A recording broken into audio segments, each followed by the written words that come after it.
These are very good football players. I'm not going to come out here and say, yeah, let's sell Keaton Mitchell. Yeah, let's go through, let's sell Raheem Mostert.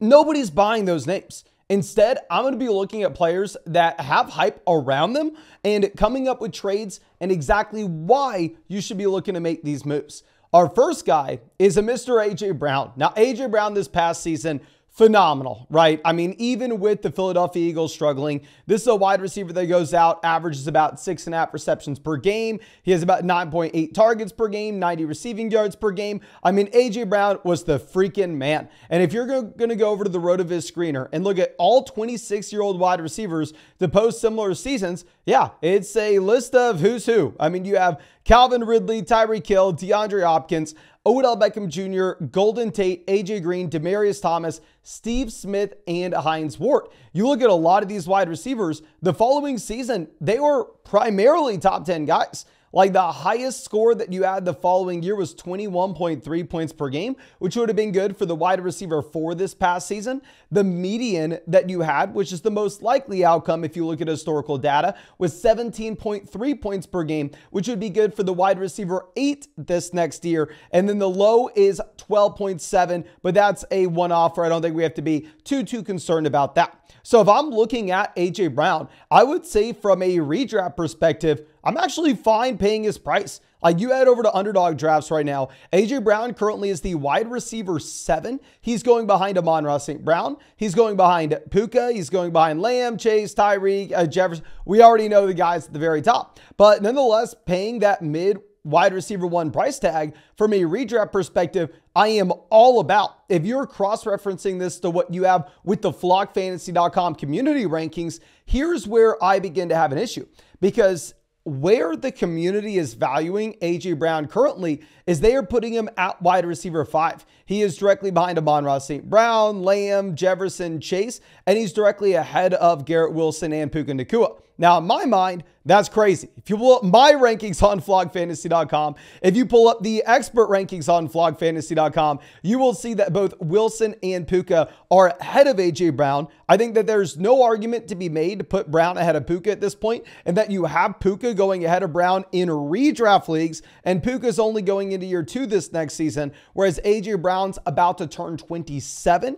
And then also you have him going back-to-back with Garrett Wilson. Garrett Wilson, 3 years younger. Garrett Wilson still on the ascension upwards. So from a dynasty fantasy football perspective, I would easily prefer those 2 wide receivers. And if you're also looking at where A.J. Brown's currently valued in terms of rookie picks right now in the community rankings, you actually have A.J. Brown about neck and neck with the 103. Now you look at my own rankings, I have the 102, the 103 ahead of A.J. Brown. If I could sell A.J. Brown for the 2nd pick overall, go out there, get Marvin Harrison Jr. in a super flex format, that's a no-brainer. Please give me Harrison over A.J. Brown. I don't think we have to think about that one in the slightest. The 103, 104, in my mind, that's about where he should be valued alongside those other top quarterbacks like Drake May and Jaden Daniels. But I wanted to go over to the trade finder on flockfantasy.com just to show some deals that I would be very interested in making if you can. This first one, someone essentially trades away A.J. Brown and a couple secondary pieces, a second, a third. Shaheed is probably worth the second in his own right. So essentially just call it A.J. Brown and a couple second-round picks and pivoting over to an elite level quarterback in Justin Herbert. Give me Justin Herbert in a super flex here 9 days of the week. Going over to our next deal, we're going to be looking at A.J. Brown, Kyren Williams, and a second versus Jamar Chase, a second and a third. So essentially, we can narrow this down to you're trading away A.J. Brown as well as Kyren Williams for Jamar Chase. Now, obviously, in a redraft league, you can make a very strong argument to go ahead and take A.J. Brown and Kyren Williams here, given the projections of what you have with these 2 guys this following season. However, from a dynasty fantasy football perspective, I would prefer to have that one cornerstone asset that is still on the way up, that is still ascending, and still only 23 years old. And then our last deal we're going to be looking at is another 2 quarterback trade where you sent A.J. Brown, Rachaad White, and Geno Smith for C.J. Stroud. So if you're looking at this trend of deals that we have over on the trade finder on flockfantasy.com, these were real deals made in sleeper leagues. What I am primarily taking it away is we want to be taking A.J. Brown and we want to be adding a secondary piece to him and getting up to an elite level asset. Despite A.J. Brown being ranked ahead of Puka Nacua in the community rankings on the site, I doubt anybody's trading Puka for A.J. Brown. I mean, pretty much all the experts have Puka ranked ahead of A.J. Brown, and I think that's how most of y'all would be as well. But if you could take, say, A.J. Brown and a secondary piece like Rachaad White and pivot over to one of those cornerstone assets at the very top at wide receiver, such as Jamar Chase, such as CeeDee Lamb, I personally would look to do that just based off the questions that you have surrounding the Eagles offense going into the future, as well as the fact that A.J. Brown is going to be 27 years old and really only fits a contending roster. Now let's go over to our next player, and I understand that y'all are going to be pissed when I talk about this guy. Y'all always are.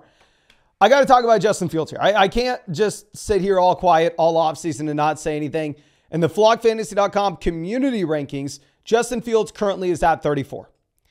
As a late third round startup pick, if you look at the expert rankings, if you look at my own personal rankings on flockfantasy.com, I have Justin Fields at 57 in Superflex leagues. So I have Justin Fields as a mid fifth round pick. And I would honestly make an argument that is about where he should go. Now, of course, if you want to check out all my rankings on flockfantasy.com, if you want to check out our Dynasty Trade Calculator, if you want to check out our Dynasty Trade Finder, if you want to get all the premium content from all your favorite creators, you can find that link to flockfantasy.com both in the description as well as the comment section. Code FLOCK would get you 30% off any subscription. Plus, yours truly will break down your Dynasty Fantasy Football team in a podcast, and you'll get a free week trial with code FLOCK as well. But nonetheless, if you are looking at Justin Fields, we can sit here and we can just take a step back and put a baseline of what he has done through the first 3 years of his NFL career. Justin Fields is sitting here with a 6.4 adjusted yards per pass mark. Not good. Justin Fields has averaged about 167 passing yards per game. Justin Fields has gone 10 and 28 during this time period. Now, 100%, I agree with you. It is probably unfair to say, oh, Justin Fields was a losing quarterback in Chicago. That means he is forever going to be a losing quarterback. That would be absurd to say. Obviously, we can't stop there because Justin Fields was plopped in Chicago in a very bad situation early on in his NFL career. And it would be unfair to just say, if he lost in Chicago, he's going to be a loser elsewhere. No. But I do want to at least dive a little bit deeper into this to set a baseline expectation. Now, you can move these numbers based off what you believe the situations were to be for these quarterbacks. And of course, the worst the situation is always going to be given the most leniency, if that makes sense. But nonetheless, if we are looking at over the past 3 years, the quarterbacks with a record worse than 400%, Justin Fields, by far and away the worst, a win rate of 275. The next worst quarterback here was much better, but still pretty bad. Davis Mills. Davis Mills at a whopping 321. Then you had Tyrod Taylor, 333. Then you had Andy Dalton, 367. Jacoby Brissett, 378. Zach Wilson, 382. Russell Wilson, 386. Matt Ryan, 397. So Justin Fields was the only quarterback over the past 3 seasons to have posted a win rate less than 30%. And he was by far and away the worst. Now, of course, like I said, bad situation, right? A lot of these quarterbacks were in very bad situations, if we're going to be honest. But I can't sit here and say, okay, just because he lost there, he's going to lose elsewhere. No. You can't say that. Now, there's one other thing that we can do before we talk about the range of outcomes here, and that is look at what Justin Fields did through the first 3 years of his NFL career, use the RotoViz screener, and see comparable quarterbacks in terms of guys that posted similar type seasons through the first 3 years of their career, dating back to the year 2000. You had Geno Smith, Jake Locker, Christian Ponder, Colt McCoy, Jackson, Vince Young, David. Really the only guy that you'd sit here and say, oh, okay, that's awesome, is Mike Vick. Mike Vick did look similar on paper through the first 3 years of his respective NFL career. Obviously, the record would have been a little bit different, but that's not the end of the world. And I do want to admit right out the gate that Justin Fields still has an incredible ceiling. It is in the range of outcomes for Justin Fields to be a top 5 quarterback in fantasy this next season and transition and find success as a passer in a new landing spot if the situation is what truly held him back. That's in the range of outcomes. He may get sent to Pittsburgh. He may get sent to Atlanta. He may walk in the door, and then all of a sudden, he actually starts performing. He's averaging over 200 passing yards per game. His team is winning football games, and with his rushing upside, he's a top 5 quarterback in fantasy with job security. That is 100% a possibility. It's in the range of outcomes for Justin Fields to be a phenomenal asset in fantasy football.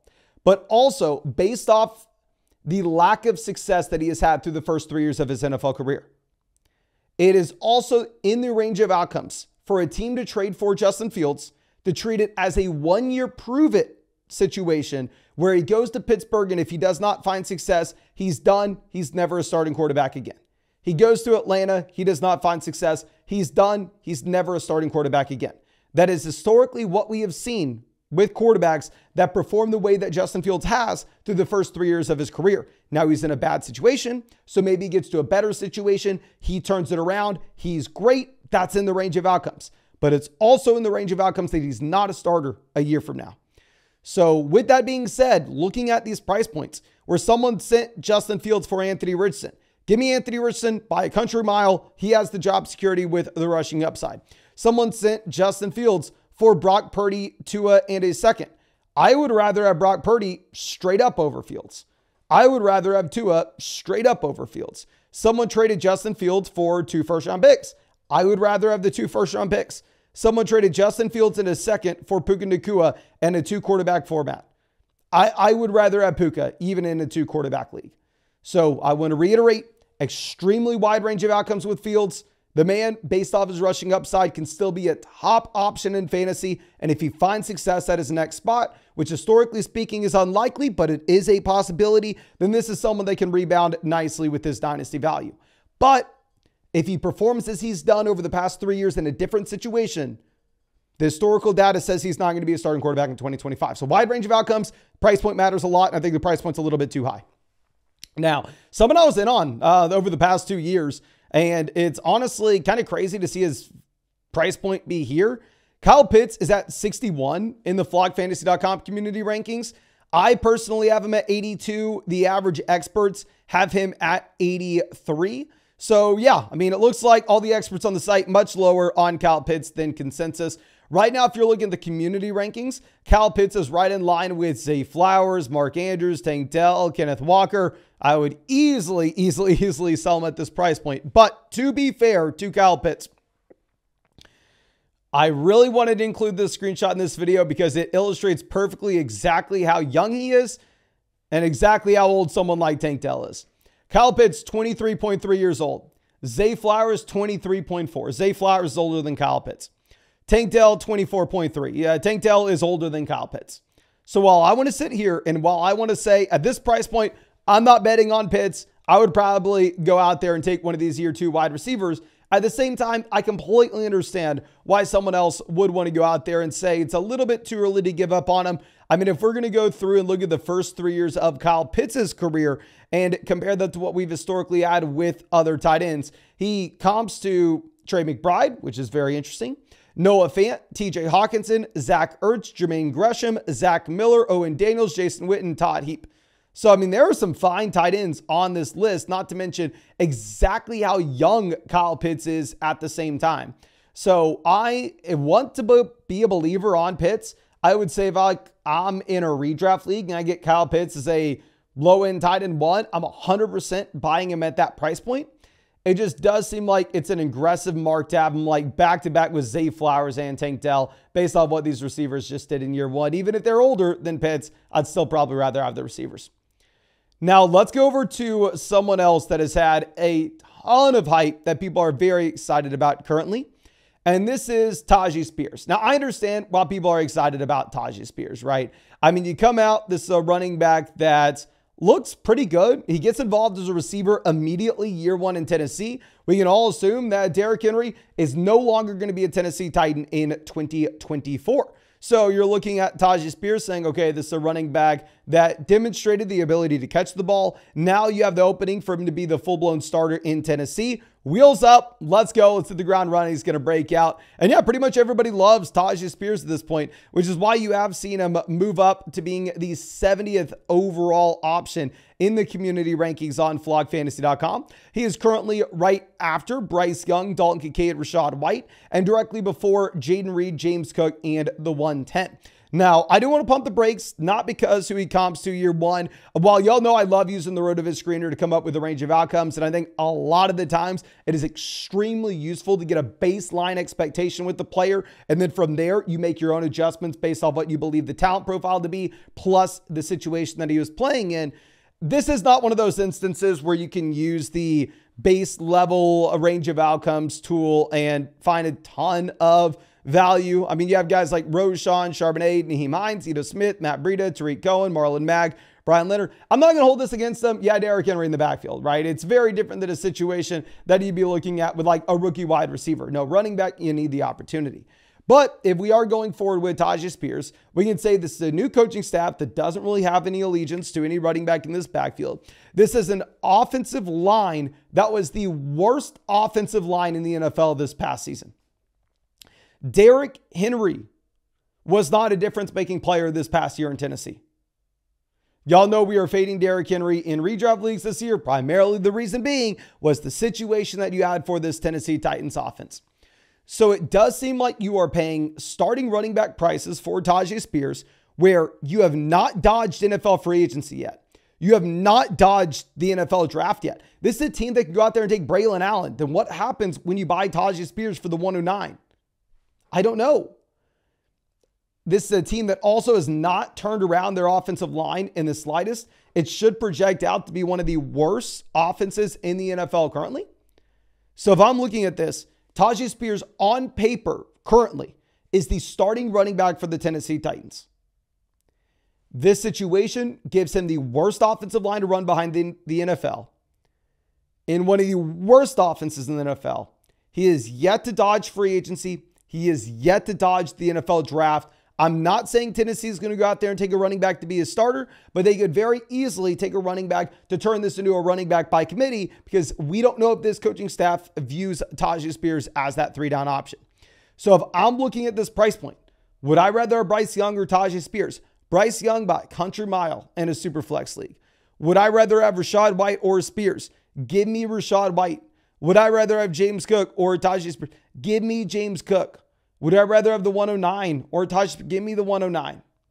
I think maybe if Tyjae Spears dodges free agency, if he dodges the NFL draft, and then you wanted to trade the 109 for him, and then you wanted to trade the 110 for him, go for it. But to just pay that price point right now, I do think you're taking on a lot of risk because even if the Titans don't bring in another running back, instead of him being right in between the 109, 110, is he going to move up to being the 106? Probably not, right? Like he probably is being priced a little bit more towards his ceiling, or at least that's what I'm actually expecting at this moment. But I think that's all I have for y'all. I really hope y'all enjoyed this video. I know you probably didn't. Feel free to go down in the comment section, scream at me, and let me know how stupid I am.